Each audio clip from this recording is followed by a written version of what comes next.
महाराज की जय। बोलो रामचंद्र भगवान की जय। कामदेव ने जब अपने पुष्प के काम रूपी बाण चलाए तो सारा संसार काम वासना से व्याकुल हो गया। यहां तक कि योगी तपस्वी चराचर सभी जीव काम के बस में हो गए। लेकिन तुलसीदास जी कहते हैं कि धरी न काहू धीर, सबके मन मन से जहरे, रमा जे राखे रघुवीर, ते उबरे ते ही काल महू। किसी को धैर्य नहीं रहा, सभी का धैर्य खो गया, क्योंकि सभी के मन को मन से यानी कामदेव ने हर लिया था, कामदेव ने हरण कर लिया था। लेकिन फिर भी जे राखे रघुवीर, ते उबरे ते ही, उसी समय वे ही बच पाए जिन्हें भगवान श्री राम ने रखा था, जिन्हें भगवान श्री राम बचाना चाहते थे, वे ही व्यक्ति बच पाए। भाव का है बचाना चाहते थे, यानी जो राम के प्रति अपना समर्पण करें वे ही, बस जो राम को मालिक बनाए हैं वे ही बच पाए। बात हो रही थी ऐसा कामदेव ने कहा फैलाओ, ऐसी काय को बाण छोड़ो कामदेव ने कि सभी काम के बस में हो गए।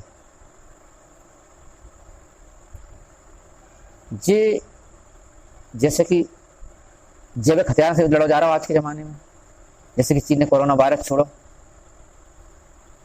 ऐसे जो रासायनिक हथियार हैं, रासायनिक हथियार से भी युद्ध लड़ा जा सकता। तो यहाँ कामदेव में रासायनिक हथियार तो छोड़ो, काम को बाण का मतलब है रासायनिक हथियार। जैसे व्यक्ति के जब मनुष्य की उम्र 13 साल होता है तो बाकी शरीर में एक टेस्टोस्टेरोन नामक रसायन छूटा था, हार्मोन्स, और वो व्यक्ति में काम वासना उत्पन्न करता है। तो ऐसे समझ लो कि टेस्टोस्टेरोन नामक रसायन छोड़ो उनने, जो कि सबके शरीर में प्रवेश करो। लेकिन एक बात हो रही कि वे व्यक्ति कैसे बच गए जो ने श्री राम ने बचा के रखो, तो वे ही बच पाए बस। तो इसका मतलब जो है काम वासना से उपाय तो है बचने का। जो लाइन जो कह रही है काम वासना से बचने का उपाय है, तो जे राघे रघुवीर, उपाय कहाँ है? वो कैसे बचो जा सकत वासना से? तरीका यहां जो है कि वैसे ही बचा जा सकता जैसे शंकर जी बचे। शंकर जी तो बचे नहीं, शंकर जी पे कहां हो पाओ सर। अब यहां बात होने का अपने शंकर जी ने ऐसा कहा करो, तो शंकर जी पे काम वासना को असर नहीं हुआ, ऐसा अपन भी वही करें नहीं कि अपन पे भी काम वासना को असर ना हुए। तो बात समझने का क्या करने अपने शंकर जी करत कहाँ हैं? जैसे कोई भी रसायन जब शरीर में छूटत है, जैसे जब अपने क्रोध आत तो अपने शरीर में एड्रिनल नामक ग्रंथि, एड्रिनल ग्रंथ जो रसायन छोड़त है, जो कि अपने क्रोध को कंट्रोल करत, डर को कंट्रोल करत। ऐसे काम वासना को भी कंट्रोल करने वाला दूसरा रसायन एंटीडोट होना चाहिए नहीं? मतलब जो है कि शंकर जी के पास वो एंटीडोट है। वो एंटीडोट है का? एक तो जो है कि काम वासना पे साधारण एंटीडोट काम नहीं करत, बहुत उच्च कोटि को एंटीडोट चाहिए। साधारण विकारण पे साधारण एंटीडोट काम कर जाए। कुछ विकार ऐसे हैं कि जो साधारण नहीं है। कौन से विकार हैं जो साधारण नहीं है? वे विकार साधारण नहीं है जो प्रकृति ने दे हैं। जैसे कि प्रकृति ने दो काम, प्रकृति ने दो क्रोध, प्रकृति ने दो प्रेम, जितने इमोशन प्रकृति ने दे हैं उन पर साधारण एंटीडोट काम नहीं करे। तो जो इमोशन अर्जित करे हुए हैं उन पर कर ले। क्या जी प्रकृति ने दे, इन पे बाहर को ज्ञान काम नहीं करे। व्यक्ति जो कहते हैं कि नहीं बात समझ में तो आ जाए लेकिन रूपांतरण नहीं हो, समझ में आ जाए बात और रूपांतरण नहीं हो जाए, कारण क्या है? ताकि बात समझ में कौन की आई? बुद्धि की समझ में आई। जैसे कोई गणित का सवाल है, बुद्धि की समझ में आ जाए तो समझ में आ जाए, वो बुद्धि की समझ में आ गई, बात समझ में आ गई। लेकिन यहाँ जो बात समझ में आ जाती है, काम वासना व्यक्ति को गर्त में ले जाए। जब बात समझ में आ गई, गणित की जैसी समझ में तो आ गई, लेकिन फिर भी उतर कहां रहे जीवन में? जैसे अपन ने सीखे कि 2 और 2 4 होते, सीख लो 2 और 2 सीखे, यदि 4 हैं, गणित सीख गए बाहर, कोई विरोध नहीं हो रहा अंदर से। और तुमने सीखी कि काम वासना गलत है तो अंदर से विरोध हो रहा। तुमने सीखी क्रोध करना गलत है फिर भी दोबारा क्रोध तो हो रहा। देखो मतलब क्या है, मतलब जो तुम बाहर जो सीख रहे हो, अंदर से कोई जाकर विरोध कर रहा है। बाहर तुमने सीख लो 2 और 2 4, तुम सीख जा से सके 2 और 2 4 के अंदर से कोई विरोध नहीं कर रहा। तुमने सीखी क्रोध करना बुरा है, जो भी सीख ली तुमने, लेकिन जो नहीं हो पा रही बात, 2 और 2 4 तो सीख गए। जहां से सीख सके कोई अंदर से विरोध नहीं हो रहा, जाको अंदर से विरोध हो तो जो प्रकृति ने अपने दाव है, जैसे कि काम, क्रोध, प्रेम, जिसका वो सिखाने की जरूरत नहीं है। यदि कोई व्यक्ति तुम भाषा नहीं सिखाओ, कोई बच्चा को जंगल में ले जाओ मोगली जैसे, भाषा नहीं सिखाओ तो भाषा नहीं सीख पे वो, गणित नहीं सिखाओ तो नहीं सीख पे वो, लेकिन काम नहीं सिखाओ तो सीख जाओ, प्रेम नहीं सिखाओ प्रेम सीख जाओ, क्रोध नहीं सिखाओ तो भी क्रोध सीख जाओ, ताकि अंदर से आ रहे। अब मेन बात हो रही है कि जो अंदर से आते वही दिक्कत आती। बस दिक्कत कब आती कि जब अंदर से विरोध हो रहा हो तुम्हारे सीखने को, तो दिक्कत आए। अंदर से सीखने को विरोध हो रहा हो, यहाँ पे तुमने सीख लिया हमें क्रोध नहीं करने, फिर भी क्रोध आया तुम्हें, क्या है? ताकि अंदर से विरोध है। अंदर तुमने एंटीडोट नहीं लाओ, नहीं बाको एंटीडोट का है कैसे, हम कैसे, अब समझ तो आ रही कि क्रोध हमें गर्त में ले जाता है, तो फिर अब और कसम भी खा ले क्रोध नहीं करना है, फिर भी क्रोध आए। भगवान जो है कोई हमें सुधरन नहीं दे रहा, वो शक्ति है कौन सी? बुद्धि तो वह है नहीं, जो तो पक्की बात है। बुद्धि की तो समझ में आ गई, बुद्धि ने तो समझा चुका, बुद्धि ने तो अपने समझा दी बात, बुद्धि समझा चुकी है कि क्रोध करना बुरा है, लेकिन समझ में नहीं आया, इसलिए बुद्धि की बस की बात नहीं है। अब बस की किनके, जैसे शंकर जी कैसे सीखे कि काम वासना उन्हें परेशान नहीं कर सकी। शंकर जी क्या कर रहे हैं? शंकर जी एंटीडोट को इंतजाम कर रहे हैं। 87,000 साल तक क्या करो शंकर जी ने, सती जी की मरने के बाद एंटीडोट की तैयारी। एंटीडोट को तरीका है ध्यान, एंटीडोट को तरीका है दोहराव, एंटीडोट को तरीका है पाठ लगातार, वही बचा पे। जो तो पक्की बात है, जैसे कि काम वासना, यदि अपन रासायनिक रूप से समझें तो 13 साल की उम्र से 14 साल की उम्र से व्यक्ति के अंदर टेस्टोस्टेरोन नामक जो रसायन पैदा होता है, वो काम वासना तो पैदा करेगा, जो तो पक्की बात है। लेकिन तुम चाहो तो भाई दबा सकत कैसे? एक और ग्रंथि अपने शरीर में, जो पीयूष ग्रंथि बोलत, मास्टर ग्रंथि बोलत भाई, वो क्या कर, वो ऐसा रसायन छोड़ा था, कोई से भी रसायन को यदि तुम्हारे निष्क्रिय करने हैं तो वो ऐसा रसायन छोड़े के बाद निष्क्रिय कर दे। मतलब व्यवस्था तो करी ऊपर वाले ने, यदि ऊपर वाले ने टेस्टोस्टेरोन की व्यवस्था करी है तो पीयूष ग्रंथि की व्यवस्था भी तो करी ऊपर वाले ने।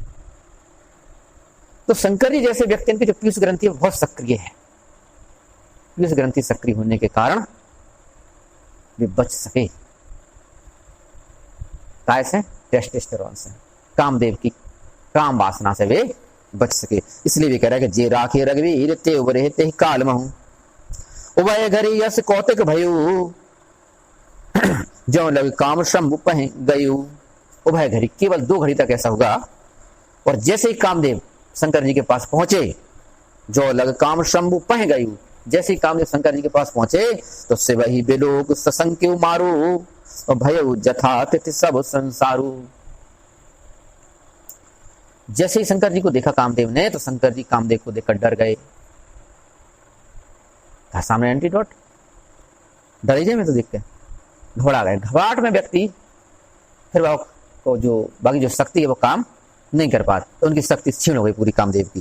तो उससे वही वे लोग ससंग क्यों मारू, मारू यानी कामदेव, तो भय जथाते थी सब संसारू, संसार फिर से जैसे कहते ऐसा हो गया कि कामदेव का जो प्रभाव था वह शंकर जी के डर के मारे खत्म हो गया। शंकर जी की जैसी शक्ल देखी तैसे ही कामदेव डर गए, और डर गए तो काम खत्म।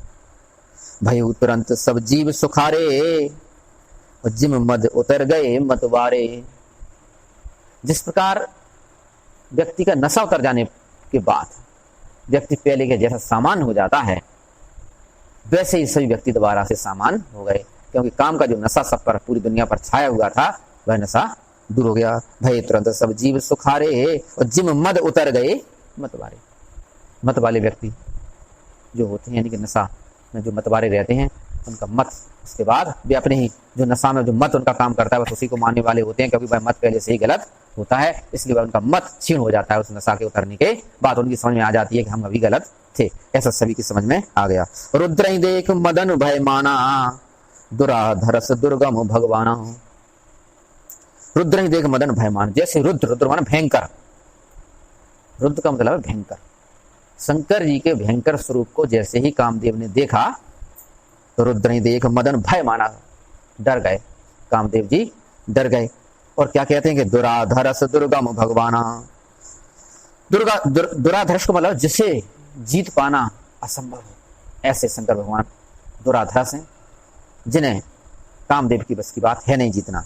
दुर्गम जिन तक पहुंचना संभव नहीं है, और भगवाना अर्थात जो स्वयं में भगवान हैं उन तक पहुंचना मेरे बस की बात नहीं है। ऐसा कामदेव के मन में बात आ गई।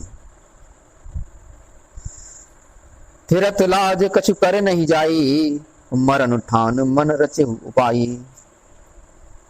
थिरत लाज कछु, फिर मन में लज्जा, और मन में लज्जा तो आ रही है जाने के पास, उनके पास जाने में, लेकिन कुछ करने के लिए बचता भी नहीं है। करें क्या ऐसे में? तो मरण ठान, यह सोच करके अब मेरा मरना तो पक्का है। मन रची उपाय, एक मन में उपाय सोचा कामदेव ने। प्रगटे से तुरंत रुचिर ऋतुराजा, पुष्मित नव तरुराज विराजा। उन्होंने तुरंत ही ऋतुराज बसंत को प्रकट किया। तो प्रगटे से तुरंत रुचिर सुंदर ऋतुराज को प्रकट किया, और पुष्मित नव तरुराज विराजा, और सभी नए नए वृक्षों में फूल, नए नए पुष्प, खुशबूदार पुष्प पैदा हो गए। सभी वृक्षों की लाइनों में क्रम से फूल पैदा, नए नए फूल पैदा हो गए। वन उपवन वापिका तड़ागा, परम सुभग सब दिशा विभागा। वन और उपवन यानी बाग और बगीचा, वापिका तड़ागा बावड़ी और तालाब सभी सुशोभित हो गए। परम सुभग सब दिशा विभागा, सभी दिशाएं अपने विभागों के सहित मनोहारी हो गई ऋतुराज के प्रकट होते ही। जय तय जनु उमगत अनुरागा, देख मुए मन मन मन से जागा। जय तय जनु उमगत अनुरागा, जहां तहां सब जगह, यानी कि केवल प्रेम ही प्रेम प्रकट हो गया। अब वासना नहीं है, प्रेम है, अंतर है दोबारा में। अब जय तय जनु उमगत अनुरागा, देख मुयु मन मन से जागा। मुयु मन, ऐसा चारों ओर प्रेम फैल गया कि मरे हुए मन में भी काम उत्पन्न हो जाए। देख मुये मन मन से जागा, मन से माने काम जाग जाए। कैसे? देख मुये मन, मरे हुए मन में भी काम उत्पन्न हो जाए। जागे मनोभव मुये मन बन, सुभगता न परे कहीं। शीतल सुगंध सुमंद मारुत मदन अनल सखा सही। दिख से सरन बहु कंज गुंजत पुंज मंजुल मधुकरा। कल हंस पिक सुख सरस रब करि गान नाचहि अप्सरा। तो जागई मनोभव मुए मन, मरे हुए मन में भी इच्छा जाग गई। वन सुभगता ना परे कहीं, और वन जंगल की जो सुंदरता है तो सीता जी कहते हैं उसको कहते नहीं बनता है। शीतल सुगंध सुमंद मारुत, कैसी हवा चलने लगी? शीतल सुगंधित और मंद गति से चलने लगी। और यह हवा मदन अनल सखा सही, ऐसी हवा चलने लगी कि जो कि मदन अनल यानी काम अग्नि की दोस्त है। मदन अनल सखा सही यानी कि काम अग्नि की जो ऐसी हवा चलने लगी, शीतल मन सुगंध हवा चलने लगी जो कि हवा काम अग्नि को बढ़ाने वाली है। और विकसे सरन बहु कंज, और तालाब में सुंदर सुंदर कमल के फूल, लाल रंग के कमल के फूल खिल गए। विकसे सरन बहु कंज गुंजत पुंज मंजुल मधुकरा, और उन पर सुंदर सुंदर भौरे गुंजार करने लगे। कल हंस पिक सुख सरस रब कर गान नाचहि अप्सरा। और कल हंस यानी कि राजहंस, पिक माने कोयल, सुख माने तोता, सरस माने रस युक्त, रब माने आवाज, कल रब करने लगे। और अप्सराएं गाना गाने लगी, क्योंकि बसंत के प्रकट हो जाने से। सकल कला कर कोट विधि हारे सैन समेत, चली न अचल समाधि शिव कोपियु हृदय निकेत। सकल कला कर कोट विधि, करोड़ों प्रकार से कामदेव ने अपनी कलाएं दिखाई, तो हारे सैन समेत, और अपनी सेना के सहित कामदेव जी फिर हार गए। तो चली न अचल समाधि शिव, शंकर जी की अचल जो समाधि थी वह अभी भी नहीं टिक पाई।